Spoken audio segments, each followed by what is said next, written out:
John's Seed is a younger brother of Joseph Seed and is the kingpin of Holland Valley. He is notably the most sadistic of the Seed family, as his methods of getting what he wants are questionable, such as torture, psychological manipulation, and interrogation. If we look at his past, we can learn why he is so sadistic. Firstly, after the separation of the Seed family, John was adopted by the Duncan family.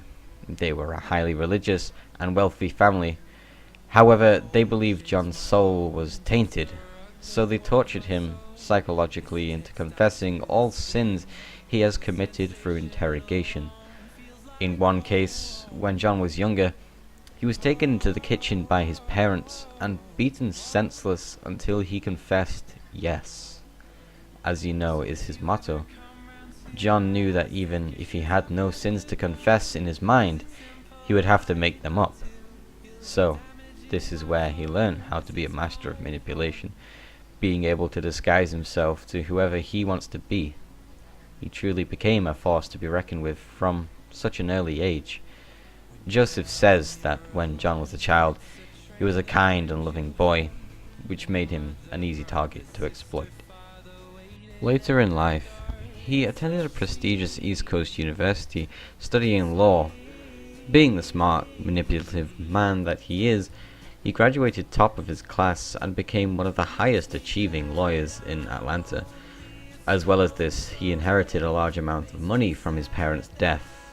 From this, he became wealthy and well connected, claiming he is the embodiment of success. However, he still hated himself and society for what he had to go through growing up. He wished to burn his past and make way for a better future. Before Joseph decided to meet with John, he was in the process of redeveloping his childhood neighborhood through the legal system in his hometown of Rome. A noble cause for John. However, shortly after, Joseph met John and he decided to join him as a confessor of Eden's Gate. With John being the smart and wealthy man that he is, he was able to gain a large foothold in the state of Hope County, obtaining land and farms for the cult. One of the more interesting parts about John's past, which does explain a lot, is that he has suffered with a serious sex addiction. Now, the reason this is so significant is because I believe it explains partly why he is so sadistic, in the sense of tattooing and carving words into people's skin. In a way, it can be considered a pleasure of the flesh. Now, there are multiple references from Sharky Beauchamp and Adelaide Drubman where they talk about how John has an incredibly strange sexual feeling towards us. However, I believe these lines only appear if you play as a female character. Some random NPCs can reveal that John has a strange obsession with Mary May of Falls End. Not to mention, I don't think it's a coincidence how John abducts the female deputy, whereas Jacob and Faith both control male deputies. Lastly, in the Far Cry Absolution book, which is a prequel to Far Cry 5, it reveals that a female cult member named Holly sleeps with John from time to time. It also hints this isn't a casual fling, and there may be love involved. In the events of Far Cry 5, we are first introduced to John during a television broadcast, claiming that we are all guilty of sin, and he talks about the possibility of being free from sin by saying just yes. He says that people don't have a choice, Eden's Gate is coming for them.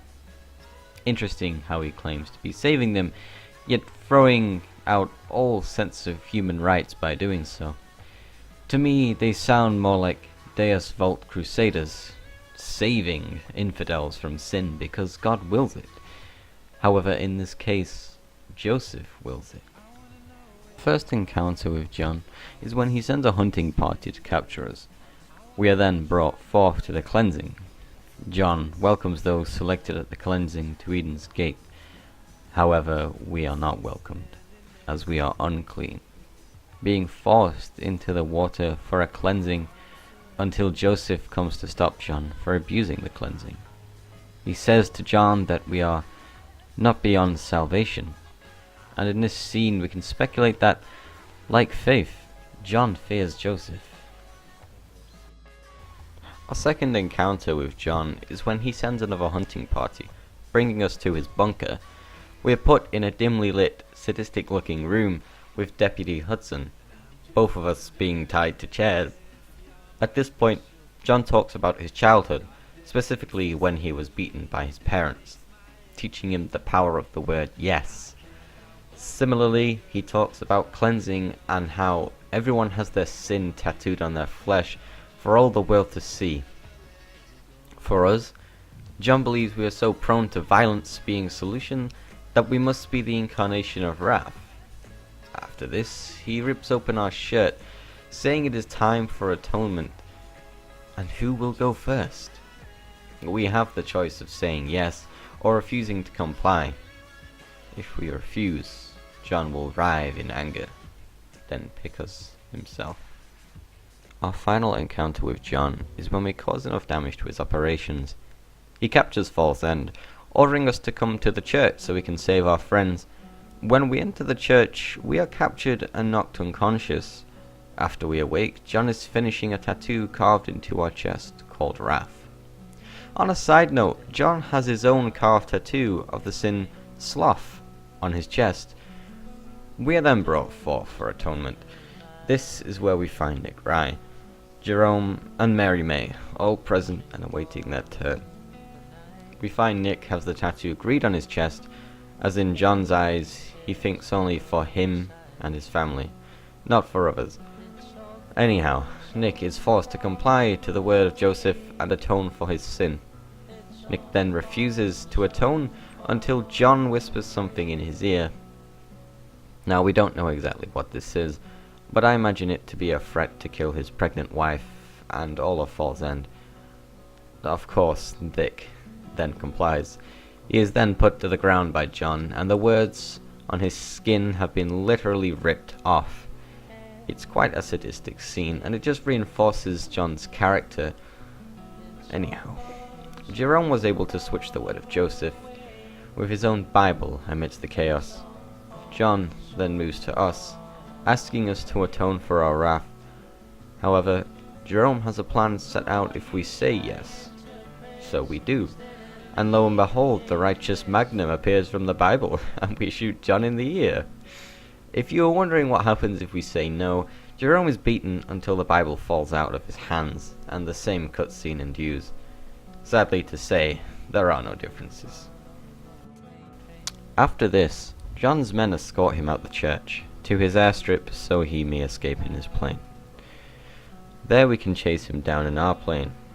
After we destroy his plane, we can see him parachute to find safety, only to be met by the deputy.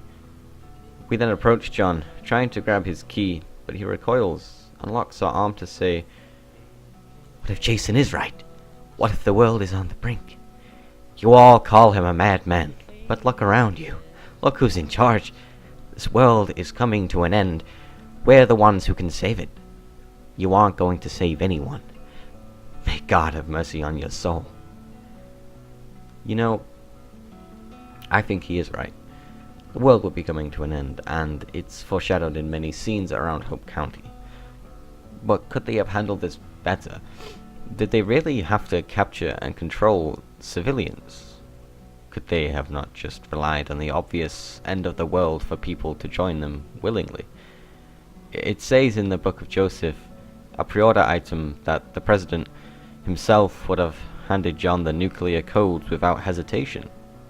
So, I personally don't see why they couldn't have used John's power of persuasion instead of violence. But, in summary, John's seed, similar to all the seeds, has had a very tragic past that molded them into what they are today. Some call him misunderstood. Some say he was born a manipulative genius. I say it's up to interpretation. Thank you.